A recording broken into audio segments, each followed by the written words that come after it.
A galera só precisava de uma planilha, né? Empresas tóxicas do Brasil, ziu. Tudo começou, cara, com esse LinkedIn, esse post aqui. As 5 empresas de tecnologia mais tóxicas do Brasil. Vote de forma anônima que nas próximas semanas falaremos sobre elas. E aí o seguinte, foi postado um link aqui para um formulário onde praticamente tu dizia a empresa e a reclamação que tu queria deixar sobre ela, tá? Nós já vamos resumir, eu não vou ir aqui uma por uma, tá? Eu não vou ler também as mais, digamos assim, mais chorume delas, porque isso tu pode ver lá no canal Mano Devin, ele fez uma live ontem sobre isso que rolou, mostrando todas as piadas que foram feitas, mostrando todo aquele entretenimento que eu sei que vocês gostam. Mas, bom, enfim, worst place to work. Primeira coisa que eu vou falar já sobre essa planilha é que ela não é sinônimo de pior lugar para trabalhar ou não. Ela é praticamente um reflexo do trabalho. Eu vou dar minha opinião no fim, mas eu dei uma lida por cima na planilha e eu fiquei decepcionado, na verdade, pela falta, de cobrança de vocês, pelo fato do canal Lucas Montano não tá na planilha, cadê os vídeos do meio-dia? Eu sei que tem um dev aí que já tá 4 dias sem almoçar por conta disso, então não apareceu na planilha e eu fiquei um pouco decepcionado com o senso de humor de vocês, a falta de criatividade nesse momento. E assim, até que tem algumas respostas engraçadas ali e tudo mais, mas falando sério agora, a maioria das respostas é mais um desabafo de alguém que já tá saturado com o emprego, muito por conta da falta de liderança, e aqui o ponto que aquela planilha não quer dizer que aquelas empresas são tóxicas ou não, na verdade é um reflexo da falta de liderança da maioria das empresas, né? Não em especial aquelas que estão na planilha. Teve muita resposta então e vamos ver uma resumida aqui. Eu poderia pegar toda aquela planilha, subir para o ChatGPT, mas vocês já fizeram isso por mim. Então o Matt, ele postou aqui, tweetou, né, na verdade, basicamente as categorias. Vamos lá, o gráfico de rosca para ilustrar as principais pontuações de cada categoria. Então, reclamações sobre gestão, apareceu 463 vezes na planilha, sendo que a planilha aqui tem quantos registros? 2.800 registros. 643 foram sobre as questões aí relacionadas à gestão, liderança, chefia, supervisores ou gerentes. Depois temos remuneração, 242 vezes, abordando questões de salário, remuneração e benefícios. Então vamos falar um pouco sobre isso, né? Em vez de falar sobre o que vocês falaram de remuneração, vamos falar sobre o fato de que muitos de vocês se limitam ao que a empresa pode fornecer para vocês. Me perguntaram no Instagram esses dias, Lucas, é possível ficar milionário, na verdade ficar rico com programação?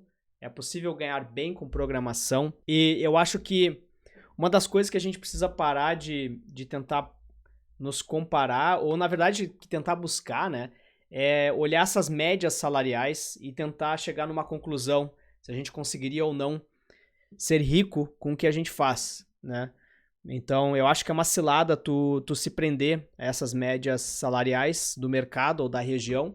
Eu acho que tu sempre tem que buscar crescer, se aperfeiçoar e buscar alguém que pague mais em termos de mercado, né? Então, hoje, a melhor forma, no caso de tu tentar se tornar rico com a programação, seria tu trabalhar do Brasil para o exterior, ganhando em dólar, para uma empresa que tem um salário que não é ajustado, digamos assim, pela região, né? Tem empresas que vão ajustar o salário, tu vai ganhar um puta salário mesmo ela ajustando para reais, né? E tem empresas que não vão ajustar, tem empresas que vão pagar a mesma coisa para um americano para alguém que eles estão contratando do Brasil. São raras as exceções, são raros os casos, né? Mas acontece muito.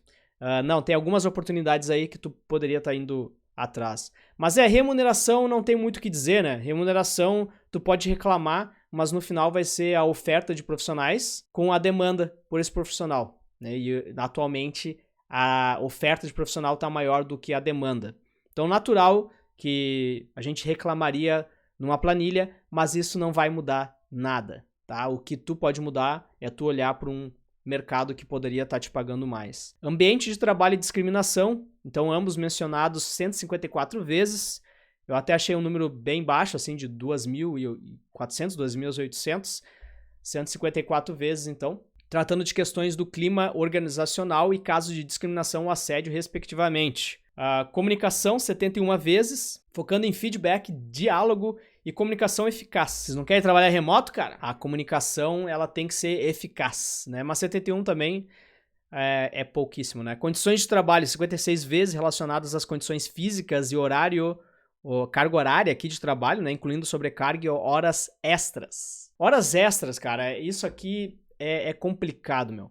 No Brasil tem algumas empresas, eu não sei nem se é possível ainda, mas na minha época a gente fazia banco de horas. E eu lembro que eu pensava assim, cara, se eu economizar aqui, na verdade, se eu trabalhar mais 10 minutos por dia, no mês, ou na verdade no ano, eu vou conseguir por volta do quê? Se eu trabalhar 10 minutos por dia, uma carga horária de 8 horas diárias, e todo ano fazendo 10 minutos por dia, eu conseguiria ir uns 5, 6 dias a mais de férias, né? Nesse banco de horas. Só que acontecia, tu perdia o teu bus, tu perdia o ônibus lá, do interior pra capital, e lá se iam 2 horas do teu dia, né? No cartão ponto que ia descontar tudo do teu banco de dados, né? Mas tem empresas que nem isso fazem, né? Tem empresas que vão pagar horas extras, e aqui, a parte das horas extras, pra quem faz PJ, é um pouco melhor se tu se preparar no contrato, porque tu pode colocar isso em contrato, né? Que tu recebe por hora, e aí é só tu bilar no final do mês, né? Mandar tua bill lá, mandar tua invoice com aquelas horas a mais, né? É um acordo ali que fica bem claro através do contrato, né? O problema mesmo é as horas extras informais que ocorrem sob pressão, né? Isso acontece muito também. E aí, o que tu pode fazer? Procurar uma oportunidade melhor, né? Ah, Lucas, processa a empresa. Ah, Lucas, vai atrás dos teus direitos. Tu pode ir atrás dos teus direitos, tu deve ir atrás dos teus direitos, né? Mas muitas vezes é mais fácil tu tentar buscar um lugar melhor, porque se tu já tá insatisfeito com isso, cara, o que adianta tu correr atrás da empresa pagar as tuas horas extras e tu sabe que essa é a ponta do iceberg, né? Tenha isso em mente, né? Uma forma de bater de frente com isso seria tu sair da empresa e cobrar as horas extras, mas tu vai ter que sair da empresa de uma forma ou outra, né? Reconhecimento, 55 vezes estão mencionados, né? Destacando a valorização e o reconhecimento dos esforços e contribuições dos funcionários. O reconhecimento está muito aqui relacionado, ao meu ver, com um ciclo de feedback e também com a péssima liderança. Desenvolvimento profissional, 54 vezes mencionados a falta de oportunidade para crescimento e desenvolvimento na carreira. Bom, esse caso aqui bate algumas vezes, tá, com o que foi colocado na planilha que eu li. Eu li a planilha, mas eu não vou estar aqui listando cada item dela, mas eu li vocês falando ali sobre, por exemplo, tem muito líder sem liderados, né? Tem muito cargo, digamos assim, tá? Muito chefe na cozinha. E isso tem um pouco a ver sobre a forma que a empresa ligou, né, o teu cargo ao teu salário, né? Muitas vezes a gente pensa em oportunidade para crescimento de uma forma que é limitada. O que isso significa? Tu como contribuidor individual, para te ter um aumento significativo, não adianta tu ser o melhor desenvolvedor tecnicamente. Tu tem que ir de melhor desenvolvedor tecnicamente para um líder medíocre. E aí a gente cria um líder medíocre, que era um ótimo profissional técnico, mas que teve que buscar esse novo cargo para ganhar um aumento significativo. E aí tu tem uma fraca liderança, porque aquela pessoa não tem perfil de liderança. Então todas as coisas estão interligadas, tá ligado? A empresa ela tinha que ter oportunidades, no caso aqui, de tu liderar tecnicamente, ou tu não quer liderar, cara, mas tu é top, tá ligado? Tu é o 10x engineer. Tu deveria ter aumentos salariais sem necessariamente estar liderando pessoas, tá? Poderia liderar projetos. Eu acabo de perceber que eu li tudo isso sem compartilhar a minha tela, mas aqui tá o gráfico, né? Não tem problema. Então, basicamente, foi dividido dessa forma aqui. Então, liderança fraca, falta de direção, salário baixo, assédio moral, todas formam aqui os pontos mais citados naquela planilha, tá? O que mais a gente teve naquela planilha? Uma outra reflexão que eu vi bem interessante foi do Gabs Ferreira, tá? Sobre a polêmica planilha. Tem gente escrota em todo lugar. Eu acho que esse é um bom ponto, né? Sempre quando a gente reclama assim, aquela empresa é ruim, o que a gente quer dizer é que as pessoas que estão naquela empresa são ruins, né? Porque tu interage com pessoas.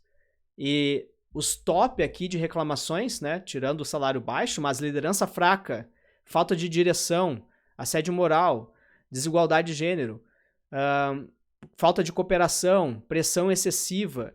Tudo isso, claro, pode estar enraizado na cultura da empresa, mas isso são pessoas interagindo contigo, né? Seja o teu líder ou os teus peers, os teus colegas. Eu já posso dizer aqui que já cofundei algumas startups, já participei da criação de startups também, ajudei elas a escalar, inclusive aqui no exterior, a startup que eu vim aqui, quando eu entrei, eu fui o 18º funcionário, então nós éramos menos de 20 pessoas, e eu vi ela escalando até 100 e poucas pessoas, isso num prazo de 1 ano. E uma das coisas que eu percebi, cara, é como é difícil tu implantar uma cultura numa empresa. Muita gente fala, tipo assim, nossa, o problema não é a empresa, o problema são as pessoas e a cultura daquela empresa. Mas a cultura daquela empresa é um reflexo das pessoas que estão ali. Tu só percebe isso quando tu tá começando uma empresa no início e tu quer que a tua empresa tenha uma boa cultura e é mega difícil tu colocar aquela cultura nas pessoas, né? Ou teus princípios e valores que a liderança decidiu que seriam os princípios da empresa e transformar isso em cultura também é mega difícil. Então, por isso que às vezes tu vê uma empresa que é escrota, né? Em termos de cultura, mas tu vai entrar no site dela e lá no site os princípios são show de bola, né? Eu até rodei numa entrevista, eu fiz uma entrevista uma vez pra uma empresa aqui na gringa, e na última etapa, cara, eu rodei porque eu falei a verdade, né? Eu me lembro que a gerente perguntou pra mim assim, o que tu acha da cultura da empresa, da nossa empresa? Tu deu uma olhada no site? Daí eu falei, dei uma olhada no site, mas eu gostaria de ouvir de ti, né? Porque no site sempre é bonitinho, né? Os princípios da empresa e valores, a cultura a gente vê mesmo escutando de quem trabalha aí. E a gerente não curtiu muito, eu rodei nessa última etapa porque fit cultural.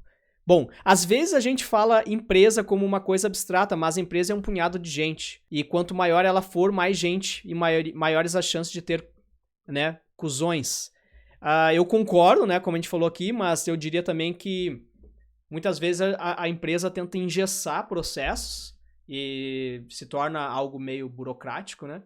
Tentando controlar as pessoas, né? Controlar a multidão. A empresa também pode ser ruim, se ela tentar controlar de forma errada, né? Então ela pode criar uma cultura também onde tu não tem confiança nas pessoas, né? Porque tudo tem que ser validado, né? Tudo é microgerenciado. Então a empresa também pode dar o ambiente. Então qual que é o papel de um CEO, né? O papel de liderança é proporcionar um ambiente de segurança, que as pessoas se sintam seguras, né? No momento que tu tá seguro em admitir o teu erro, tu tá seguro em compartilhar, sei lá, compartilhar coisas que tu quer melhorar, né? Isso envolve também, no caso, tu expor as tuas imperfeições. Então, no momento que tem um ambiente seguro, tu consegue falar sobre isso, tu tem um ciclo de feedback melhor e tu cresce mais, né? E você dar azar de cair num time ruim, isso aqui também, muitas vezes dentro de uma mesma empresa tu vai ver múltiplos tipos de depoimentos, né? Nas empresas maiores, pode ver que tem gente que ama e outros que odeiam.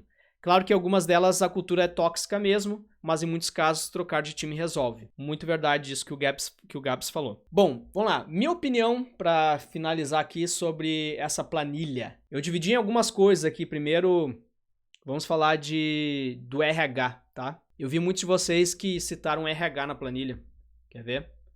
Deixa eu pesquisar aqui. RH super, vamos lá. Júnior fazendo um trabalho de pleno. RH super congestionado, resultando em um mau trabalho. O que mais? 166 vezes o RH foi citado, né? Ó, aqui a empresa faz diversas promessas. Deixa eu compartilhar a tela com vocês. A empresa faz diversas promessas e nunca cumpre. RH despreparado. A rotatividade é tão grande que não tem como se apegar aos funcionários. Muitas panelinhas. Então, RH aqui é várias vezes citados. RH prega que todos os funcionários são tratados igualmente com respeito, mas também fazem diferença e não se preocupam com inclusão.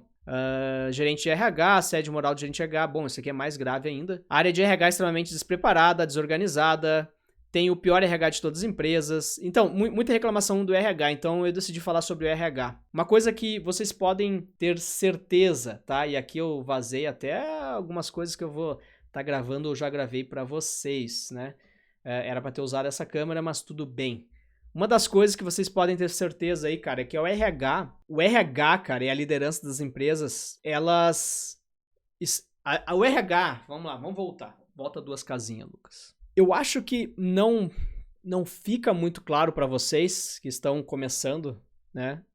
Não vou falar na área de tecnologia, estão no início da tua carreira e nunca trabalhou antes ou trabalhou em poucas empresas, é o fato do RH ele representar a empresa, né? Muitas vezes a gente entra com essa cabeça que o RH representa o funcionário.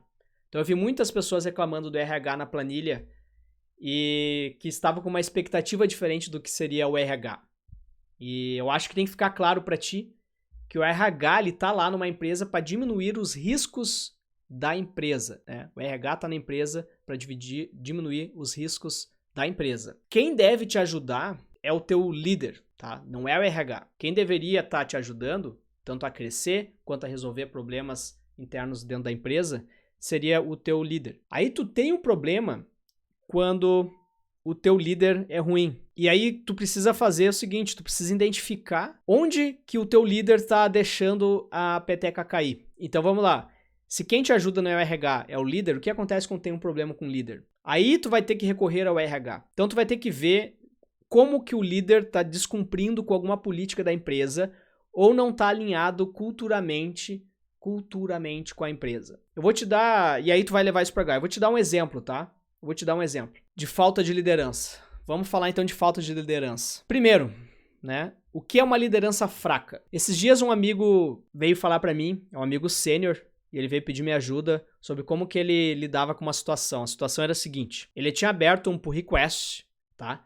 Corrigindo um memory leak. O detalhe é que o autor do leak estava reprovando o pull request dele, porque ele disse que aquele leak era intencional. Já viu? É a primeira vez que eu vi um memory leak sendo intencional, mas tudo bem, né? Às vezes a gente tem uma certa dificuldade de assumir que o código que a gente escreveu tem um defeito. E quando isso é exposto num pull request, a gente entra na defensiva. Pode ser que isso tenha acontecido. E até aí tudo bem. Discussões entre dois colegas.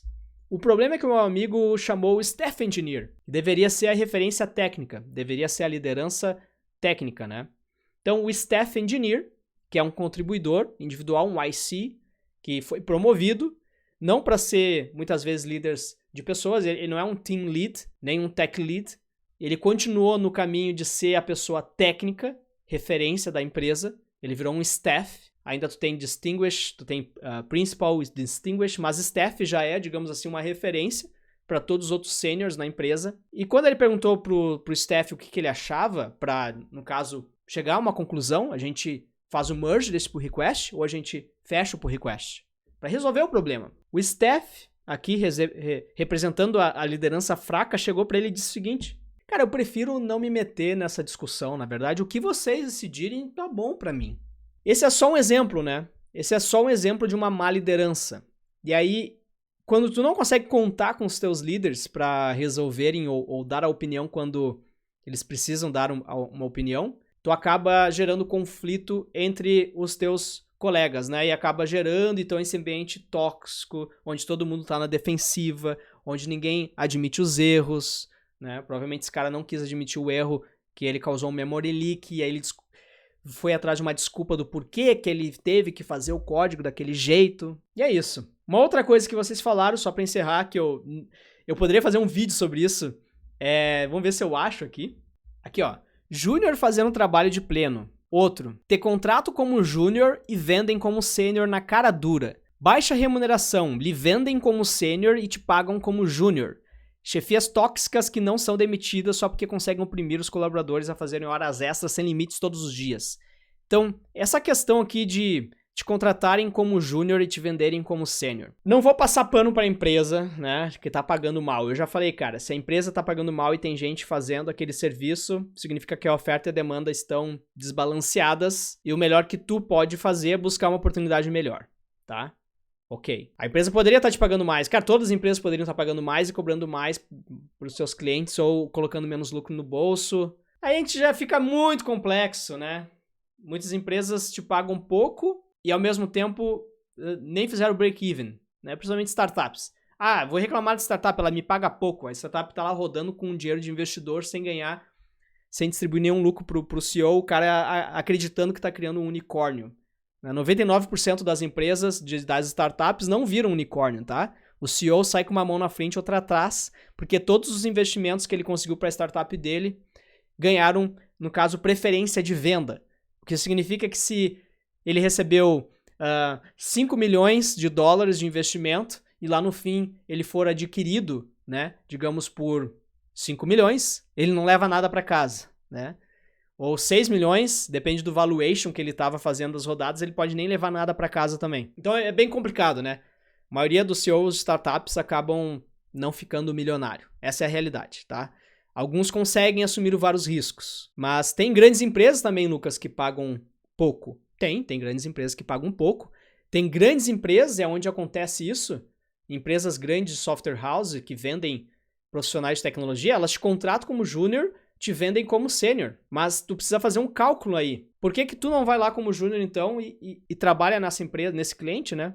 Por que o cliente está pagando mais para essa empresa? Por que o cliente paga a tua mão de obra como se tu fosse um sênior, se tu é um júnior? Porque muitas vezes as empresas elas não pagam, isso eu aprendi na HP quando eu trabalhava lá, e vazou uma planilha de salários na época, e o líder meu chegou para mim e a galera tava tudo de fofoca, assim, nossa, pô, eu ganho bem menos do que a empresa tá vendendo na minha hora.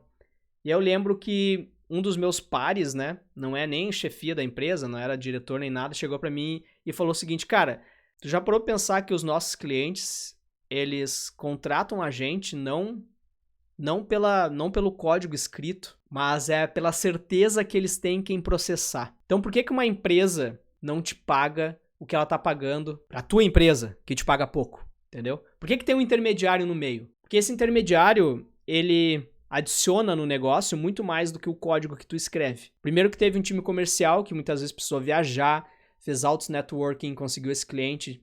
Às vezes eles até dão uma reba, né? Dão uma parte do contrato para quem fechou o contrato por fora, né? Tem a galera de venda sabe aí, né? Tem muito diretor de tecnologia que bota no bolso quando contrata uma empresa terceira. Então tem muita coisa que acontece para esse contrato cair aí na tua sprint, para te implementar. Primeiro que se tu for CLT, tu custa muito mais para a empresa do que tu tá recebendo. Então quando tu vê o valor que a empresa vende as tuas horas, tu divide, multiplica o teu por 2 para aí pensar, no caso, a diferença que ela tá vendendo tuas horas e quanto que ela te paga. E a outra questão, então, é a empresa coloca seguro nos contratos. Então tem vários contratos que eu peguei para ler, onde se a empresa não entregasse o que estava sendo pedido pelo cliente, na data a empresa tinha que assumir uma multa de 10 mil reais por dia, de 50 mil reais por implantação. E aí a empresa, hoje em dia, elas fazem seguros de contrato, justamente por conta disso. Então tu tem que colocar na conta também o seguro do contrato, tem que colocar na conta o time de jurídico. Então a empresa não vai passar na tua sprint, nas horas que o time levou, as horas do time jurídico, tá ligado? Ou do time de vendas. Tudo isso é colocado no preço final. Então não é tão simples assim tu falar que, nossa, me contrataram como júnior e me vendem como sênior. Me pagam 5 mil reais por mês, mas estão me vendendo as minhas horas por 20 mil reais por mês. Só que tudo de 5 mil reais custa, sei lá, 7, 8 para a empresa, e a empresa teve que deixar um pedaço da grana, muitas vezes, para o diretor de tecnologia, teve que investir no time de vendas, que viajou de Porto Alegre para São Paulo para fechar o deal, e ainda tem uma multa que ela precisou colocar um seguro para caso aconteça alguma coisa, ela consiga arcar com aquele prejuízo. Então tem muitas coisas, tá ligado? Que tu como dev júnior aí, tu não tá enxergando, e se tu... Por que tu não abre uma empresa, então, uma software house? Eu falo isso porque em 2011 eu fundei uma software house. Na época não tinha mercado de desenvolvimento de aplicativos no Brasil, e para eu conseguir criar aplicativos Android, eu criei uma software house, a gente criava aplicativos para o exterior, a gente chegou a escalar o time, a gente chegou a ter mais devs trabalhando com nós, e não deu certo, cara. Não deu certo justamente porque a margem era baixa, porque eu queria pagar as pessoas de forma justa, né? Eu cobrava pouco dos clientes, eu pagava pouco para os meus, digamos assim, amigos, porque eu chamei um monte de amigos para trabalhar comigo. Eu ganhava pouco, ganhava menos ainda. No fim não deu certo, né? Porque o certo seria cobrar muito mais do que a gente estava cobrando. Só que aí não tinha aquela questão de confiança. Mas enfim, eu já estou me prolongando aqui, poderia ser um vídeo só sobre isso. Essa foi a planilha. Bom, se tu quer ver as tretas que rolou, na verdade os comentários mais engraçados aqui dessa planilha, dá uma olhada lá na live do Mano Davin de ontem, e aí tu pode rir um pouco mais. Mas aqui eu trouxe algumas questões que eu achei que era importante falar para vocês. Tá bom? Voltamos à normalidade, voltamos do Brasil, então agora o vídeo vai ser postado com a mesma frequência que antes. Segunda, quarta e sexta, ao meio-dia, pode contar comigo para almoçar. E do contrário, faz um jejum intermitente.